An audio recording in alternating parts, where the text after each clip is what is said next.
Dari skala 1 sampai 10. Seberapa besarkah rasa cinta terhadap GKPS Cempaka Putih? Angkanya ya antara 7, 8 begitulah.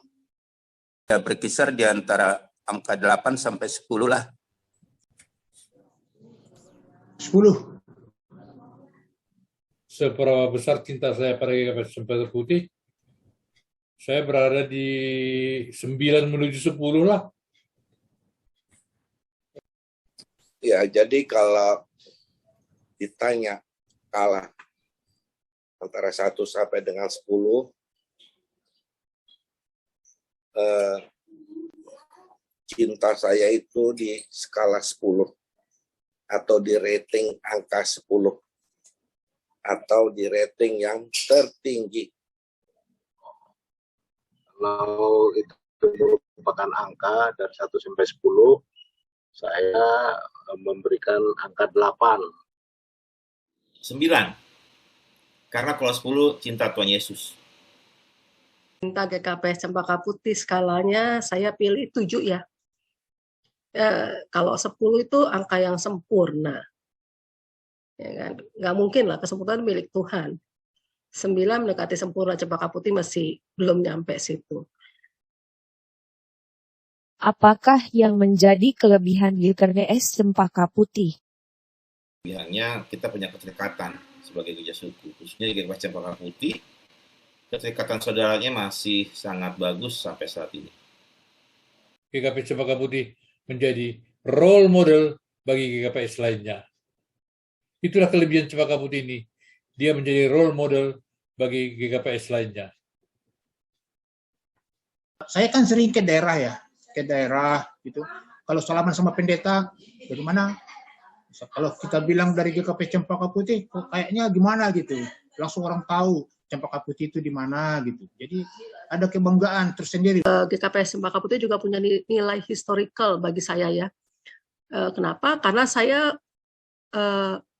dibaptis di sana, saya CD di sana, saya menikah di sana, saya diangkat jadi prahlorja juga di sana, dan saya bisa melayani di sana. Jadi artinya dari sisi saya pribadi mempunyai nilai historical yang sangat-sangat erat dari hubungannya, udah hubungan emosional. Bahkan waktu saya menikah pun, saya sudah tanya sama suami saya, calon suami saya waktu itu ya, mau nggak lo ke GKPS Cempaka Putih? Kenapa? Masalahnya gini, kalau di HKBP itu udah banyak marga kalian. Ya, kalau di GKPS Cempaka Putih itu cuman ada 4 marganya. Kalau nggak nambah, itu namanya bukan gereja. Gereja itu bukan nambah sukunya, tapi nambah orangnya dong. Mau ya, saya bilang gitu. Ya, itu tuh makanya sampai saya berani ngomong begitu ya. Puji Tuhan dia mau. Berarti kan itu yang pertama bagi saya ya, punya nilai historical. Jemaat pertama di Jawa dan di distrik 7. Yang kedua, sudah menunjukkan eksistensinya dengan baik. Hampir semua pelayanannya berjalan dengan baik. Dalam keuangan juga selalu melakukan penyetoran ke pusat dan ke resort. Sekarang dan waktu dulu. Ketiga, GKPS Cempaka Putih sudah hadir dalam generasi. Banyak majelis sudah merupakan kelahiran Jakarta. Dan di mana boleh katakan sekarang ini keempat orang PHMJ adalah kelahiran dari keluarga GKPS Cempaka Putih. Apakah alasannya sehingga Bapak Inang mau memberi diri sebagai pelayan di GKPS Cempaka Putih? Saya kenapa mau jadi pelayannya di GKPS Cempaka Putih?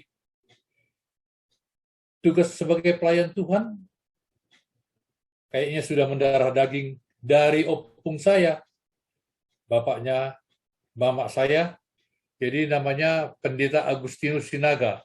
Sedangkan ibu saya sendiri adalah namanya Inang Dr. Randa Sophia Sinaga, adalah Ketua Umum Wanita GKPS yang pertama. Berikutnya adalah tulang saya, yaitu simatua saya, Situa JD Sinaga Esa, adalah Situa di GKPS Cempaka Putih, salah satu pendiri GKPS Cempaka Putih, dan menjabat sebagai sekretaris di GKP Cempaka Putih selama 4 periode.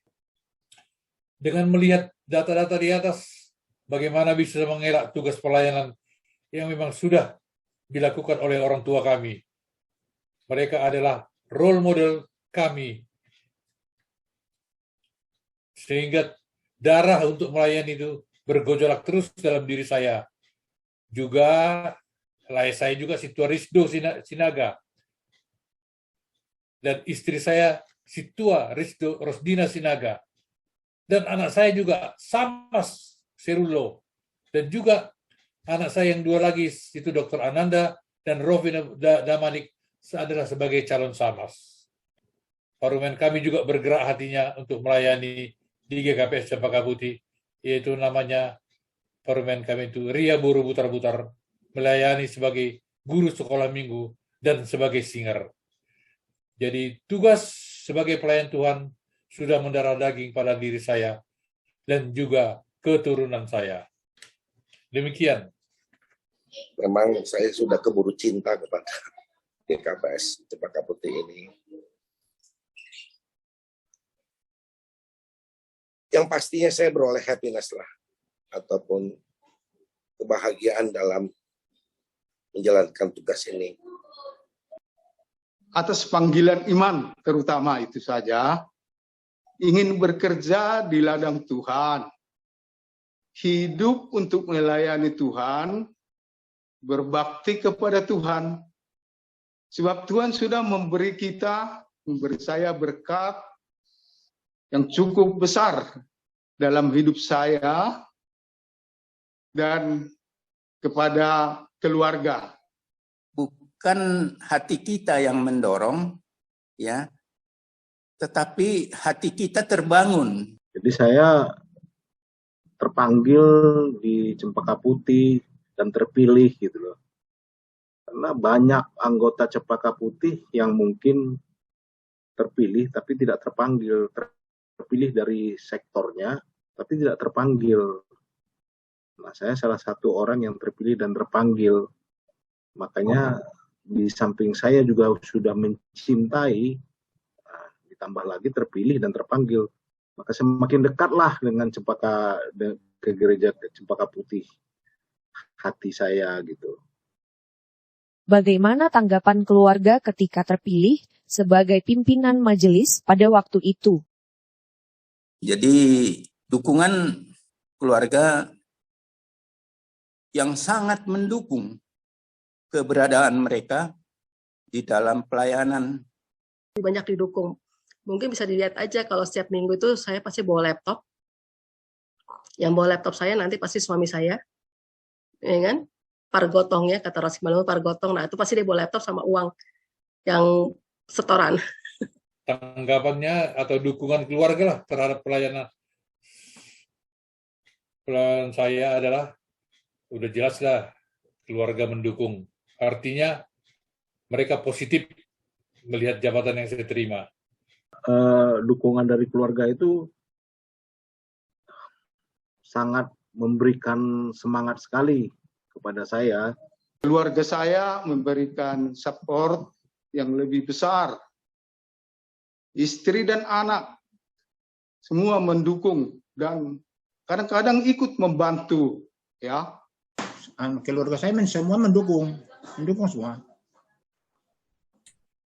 Dia mendukung, jadi nggak ada yang menghalang-halangi. Umpamanya kalau ada pelayanan, umpamanya kalau zaman kami dulu ya di tahun berapa itu, kalau ada yang meninggal, pimpinan majelis itu wajib 2 jam setelah meninggal dunia dimanapun harus ada gitu. Nah, itu istri saya nggak keberatan itu ngikut saya. Selama 10 tahun jadi PMJ itu awal-awal kepilih, mama saya kaget, kamu sanggup? Istri saya juga, hah? Anak-anak saya masih umur 8 tahun, 6 tahun, masih belum ngerti GG sama Anes ya. Tapi mereka tahu saya jadi sekretaris jemaat. Mereka sebenarnya terusik ya, terganggu. Terganggu dalam arti ada masa mereka harusnya bermain, mereka harusnya belajar di rumah, mereka harusnya santai di hari malam, namun karena tugas saya yang mendadak, mereka harus ikut, dan mereka ya belajar di mobil, tidur di mobil, bahkan buat PR ujian saat saya lagi sermon, mereka di ruang konsistori belajar, dan seperti itu selama 10 tahun. Di mobil itu udah kayak rumah kedua. Ada baju, ada buku, ada tas, sepatu, lengkap. Jadi sekiranya ada dadakan acara saya, karena pelayanan saya sebagai sekretaris jemaat, ya mau nggak mau mereka harus ikut. Dan mereka awal-awalnya begitu ya, maksudnya keberatan. Terus, ya ampun capek Pak, ini Pak. Tapi berjalannya waktu, mereka akhirnya paham. Dan bahkan mereka melihat bahwa pelayanan ini membuahkan hasil, bahwa pelayanan ini membutuhkan orang-orang yang komitmen, dan puji Tuhan seperti orang tua bilang sebelumnya bahwa jika kita berlelah mengurus jemaat, Tuhan juga berlelah mengurus keluargamu. Ya, mereka mendukung saya 100%. Ya, tentu ya di bagiannya masing-masing. Kalau istri tentu aktif di seksi inang atau seksi wanita, anak-anak aktif di seksi pemuda, ya, karena kalau hanya dukungan secara lisan saja, itu bagi saya itu bukan berarti mendukung 100%. Mendukung 100% artinya mereka juga mesti melibatkan diri mereka di dalam kegiatan-kegiatan gereja ini. Apa saran bagi GKPS Cempaka Putih di masa kini dan di masa yang akan datang? Lakukanlah pekerjaan kita, pelayanannya sudah dipercayakan kepada kita dengan sepenuh hati. Marilah kita saling memperhatikan dan menjaga GKPS Cempaka Putih ini. Jangan kita yang sudah lama-lama di Cempaka Putih ini mengotori nama GKPS Cempaka Putih gitu. Menurut saya Cempaka Putih itu sudah harus memikirkan seperti apa sih basis pelayanan kita dan seperti apa sih pelayanan kita nanti dengan berbasiskan digital. Saran saya, mari kita sama-sama ya majelis dan seluruh jemaat untuk mempertahankan ya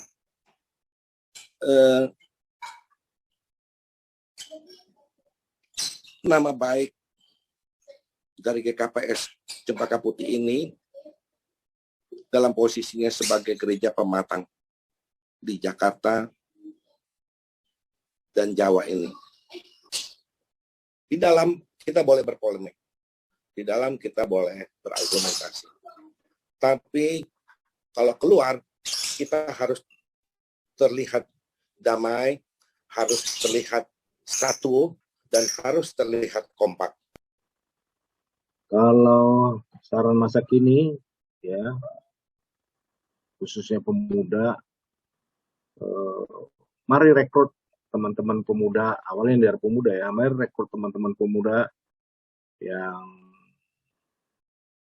sudah agak lama tidak ke gereja, lakukan pendekatan agar mereka bersemangat lagi untuk mengikuti acara gereja. Yang kedua, kita adalah janji iman kita yang kita buat. Jangan kita lihat gereja itu begitu-begitu terus saja jalan di tempat dari segi bangunannya. Karena kalau saya lihat gereja-gereja lain sudah semakin maju, semakin ada yang bertambah. Kita masih jalan di tempat. Mari kita buat satu pos kita untuk pembangunan gereja kita untuk ke depan. Perlu juga dipikirkan lahan parkir ini untuk masa depannya GKPS Cempaka Putih.